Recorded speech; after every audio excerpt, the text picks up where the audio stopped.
Hey guys, welcome back to our channel. My name's Switchy and happy belated Halloween to everyone across the world.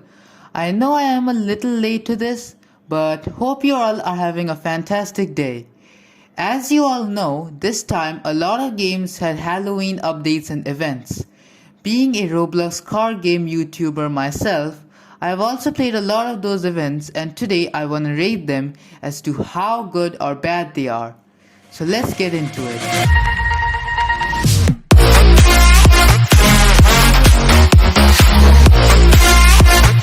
Before starting, I would really appreciate if you could subscribe to my channel. It doesn't cost anything and it would really mean a lot to me. With that out of the way, let's get going. We have Drive City, The Drive, Driving Simulator, Midnight Racing Tokyo, Car Dealership Tycoon, Palm Ridge and Horizon to cover. So let's begin. Drive City has a good way to introduce you to the event. As soon as you load in, a pop-up will show up describing everything you need to know about the event. In the drive, as soon as you spawn in, you'll see a headless horseman next to the dealership. Talk to him and he'll run you through the basics of what you need to do.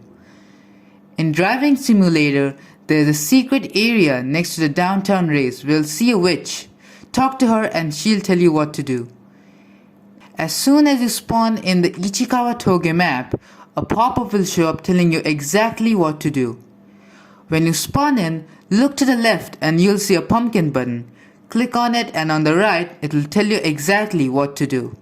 It doesn't really explicitly tell you what to do, you just kinda have to know by the candy icon on the top right.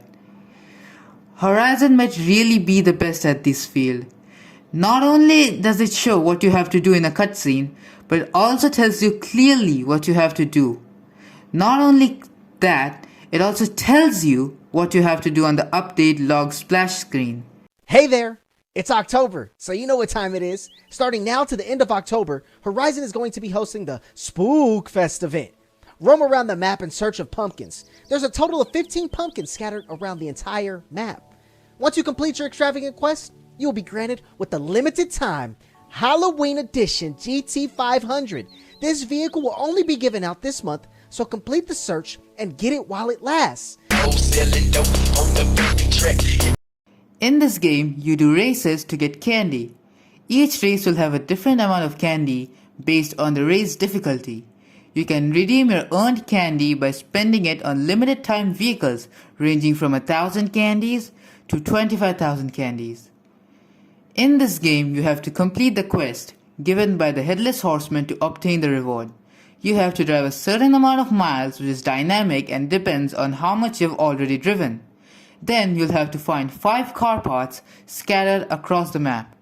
Then you have to hunt for 50 ghosts around the map. In this game, the witch will give you a couple of tasks. You have to first activate 10 graves across the map. Then you'll have to drive 666 miles. However, you get twice as much miles doing races, so it's just grinding it out in around the world. Here, you have to find 10 pumpkins around the Ichikawa map. That's all you have to do. You have to get candies to unlock exclusive limited time cars.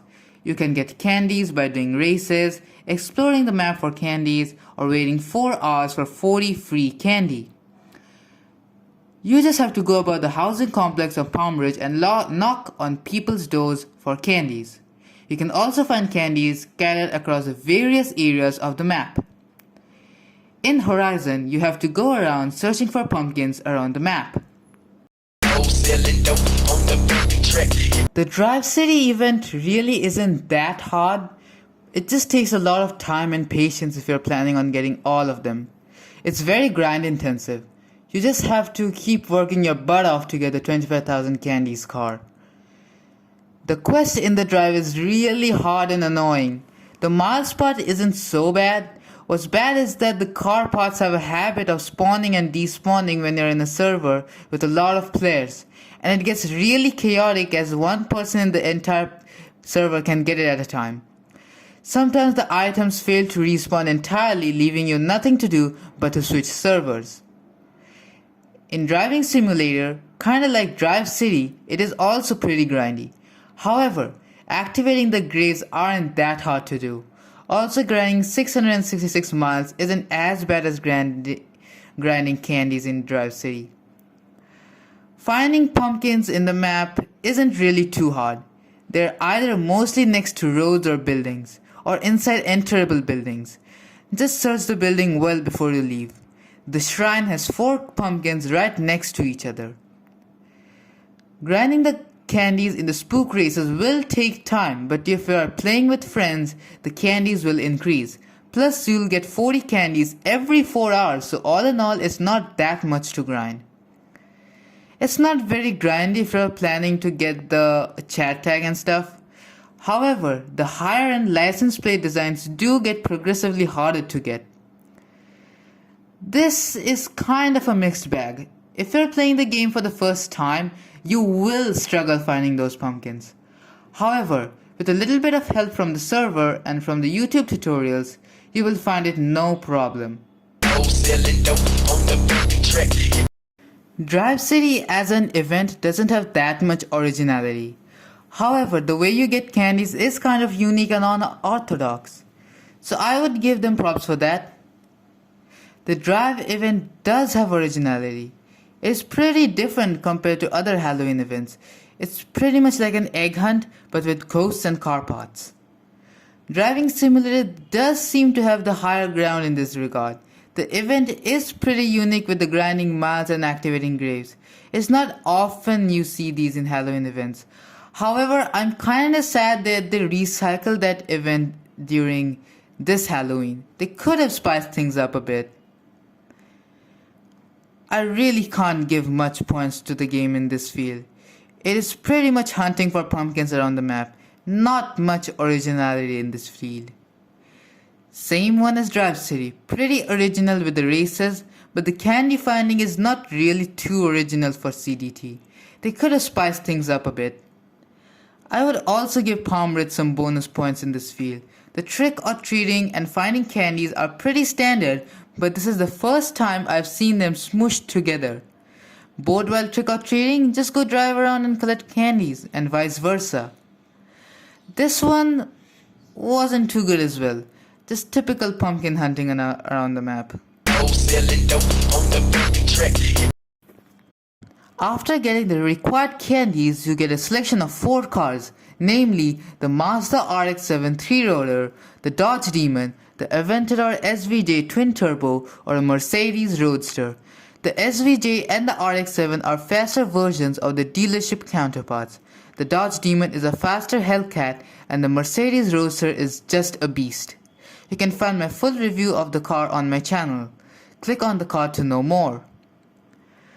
Completion of the quest in the drive awards you with a limited first generation Ford Mustang plus 75,000 cash. Driving Simulator awards you a limited car called the Phantom Requiem. However, if you had already completed the quest last year, you will get 5 legendary crates on completion. Finding all 10 pumpkins awards you a limited time American hearse plus 3 million yen. Finishing the quest awards you 4 limited cars, including a spooky version of the Fiat Multipla, a Hot Rod, a Gallardo Superleggera, and a McLaren 765 LT. Palm Ridge awards you a chat tag, a little bit of cash bonus, and a few license plate designs, which I kinda find to be cool, but I wish they added something else as well, like cars and stuff. But it's alright. Finishing the Spook Fest awards you with a Ford Mustang Fastback, but not any regular Mustang, a special version with minigun strapped to the side, white wall tires, an incredible paint job, and a Spook Fest logo on the rear window. So now's the big question. Which of these events are the best? Well, before we move on, I would just like to say that this is all opinion based. None of what I say is 100% true and depends on the player's perspective. With that out of the way, let's move on. Drive City was a balanced event. Nothing too outlandish or crazy, it was just enough. It was pretty fun to play as well. The drive event is really not worth it. The event is way too hard and complex, and the end reward is nothing too flashy or very fast. The only reason I kinda see people do this quest is because the car is limited. And that's it. Don't really recommend doing this one. Driving simulator quest was actually pretty fun. If you did play the event last year, then I don't really see any point doing it this year because it's all the same. The 5 legendary crates thing isn't really a good enough incentive for me to play the event this year. This is just what I feel. Absolutely worth it. The event is really easy to do. The pumpkins are well hidden but not too hard to find. Also, the hearse is a really cool event reward. Oh, did I tell you that it can also do drift at literally any speed? Yes, they are very tiny drifts, but something about a hearse drifting around and doing wacky stuff is so unexplainably cool to me. I'm kind of on the fence here. Some of the cars like the Spooktopla and the Hot Rod are pretty cool, but the later cars are kind of pointless for a Halloween event. But I did have fun grinding, so all in all, decent. Palm Ridge kinda disappointed me. Yeah, sure, you get a heck of a lot of license plate designs and stuff, but an X-Class blueprint would be more fun. Now I know it takes a while to model the cars given Palm Ridge's extreme quality of their cars, but come on man, a license plate design isn't really gonna set the bar very high for me. The Horizon event was pretty well done. If you watch those tutorials, I can assume you got the car in under 5 to 10 minutes. And boy did you get a cool car. Just the way it squats and handles is just amazing. Sure, it's not that fast, but it's boatloads of fun compared to the drive. I like it. And that wraps it up for the video, guys. Hope you did enjoy. If you did, be sure to slap a like, maybe even subscribe. And I'll see you guys in the next video.